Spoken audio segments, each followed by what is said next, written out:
তো বন্ধুরা কেমন আছো? আশা করি সবাই ভালো আছো। শরীর কথাও বলতে পারছি না। সরস্বতী দি ফাইনালি আমার বাড়িতে চলে এসছে। কোথা থেকে? ত্রিপুরা থেকে।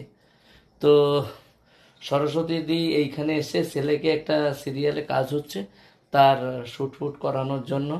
তো মাছ দিয়েছিল সকালবেলা, আমাকে কল করে বললো। আমি বলি ঠিক আছে আসো, শরীর খারাপ কী করবো, না বলতে পারি? না বলি না। বলো এবার সরস্বতী দি বল। এসেই খেতে খেতে খেতে দিলাম। রুটি ছিল ঘরের ভিতরে, শুকনো রুটি, আর এই যে সব ঘরের ভিতরে দিয়েছি, তাই না? আমি কি বলবো? এখন একটু খাবারটা বললাম যে কি খাবা, বিরিয়ানি খাবা না রুটি খাবা?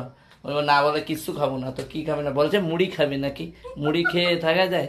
তার জন্য রুটি আর তরকারি এনে দিলাম। এখন কোনো কথা বলতে পারছে না, বলছে আমি কি বলবো। তুমি কি বলবা বলো, কিছু বলবো না নাকি?